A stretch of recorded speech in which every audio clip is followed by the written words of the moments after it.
Yo, what is going on, guys? It is your boy Yogge here. Welcome back to a brand new Call of Duty Modern Warfare video. So guys, today I'm gonna be making an update video on the Modern Warfare teams slash factions in this game. I made a video about it when the gunfight alpha came out, which was 2 months ago now.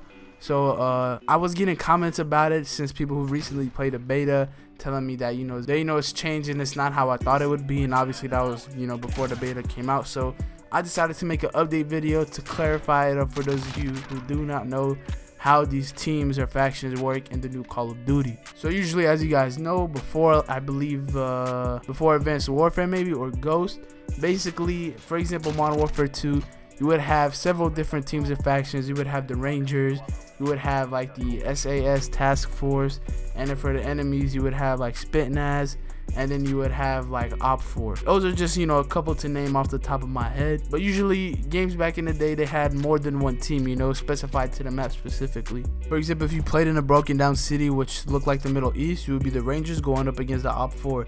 If it was somewhere that looked like Russia, it would be Spitnaz up against SAS. But in this game, it's a little bit different, and let me explain. I guess you could kind of say it's a little bit more realistic or not. I don't know, it depends on how you look at it.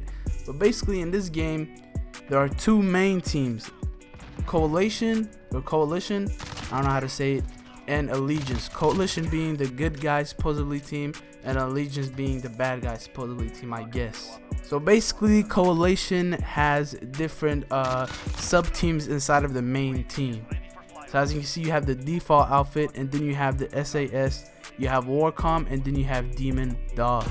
Now in the beta, we were only able to play as two of the SAS people: the default outfit, the dude with the red bandana, and then the big dude with the headset on the Demon Dogs. Now there is kind of like a story behind most of these operators, like there's a little information text about them. I hope they actually implement this into the game, just to put the lore in the game more, so you can read about the character, whatever, if you're interested, that is. But yeah, basically the sub teams that we saw back in the old games are all like compiled into one team, mainly for the reason of choosing characters so they could add in characters into the game so that either A, you could buy them, or B, they could put them into supply drops. What would be cool though is that if you do choose a certain character, after it says Coalition, there should be like another little animation showing that you're either on the SAS or the Warcom or Demon Dogs, because all of these sub-based teams have like their own little image. SAS obviously has the the little knife with the wings around it.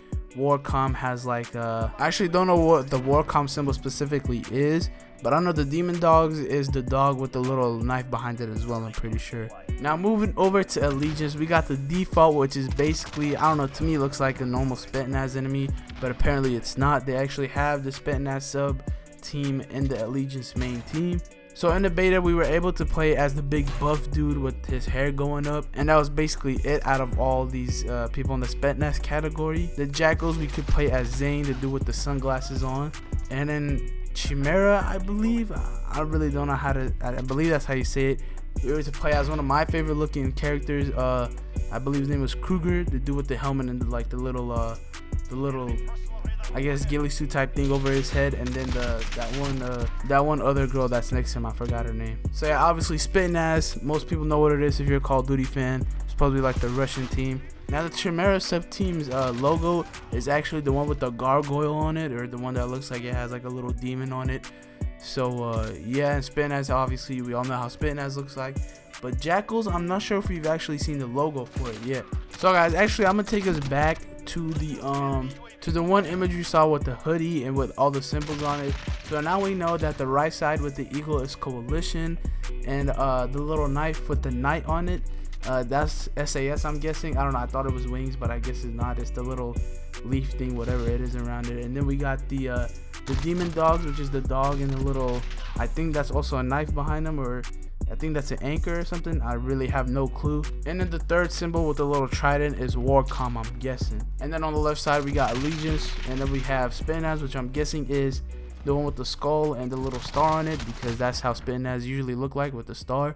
Then we got the Jackals, and then we got the Chicom, the one again with the demon gargoyle looking thing. And then we got the Jackals, which is the little wolf or beast looking thing with wings behind it. So yeah, so those are all the symbols for it. Again, I just wanted to, I really don't know why I went in depth into the symbols and all that, but I just wanted to be accurate, I guess. But I mean, we all know what's the main reason why they did this. I mean, obviously they just want to you know, put characters in these categories. I mean, if they keep it cool like this, if they keep, you know, making the characters interesting and, you know, put a story behind them on why they're on these specific group or teams, then that would actually make it more interesting. But obviously the characters gotta look good and have some sense to them. You know, we don't want to see a clown outfit running around the map. But the main reason is to sell microtransactions, and obviously you're gonna have emotes in this game, so you're gonna be able to see your character, you know, do emotes and stuff. So that's the main reason behind this mechanic in the game, I guess. But overall, I mean, I don't know, I like it. I like some of the characters, they look hard.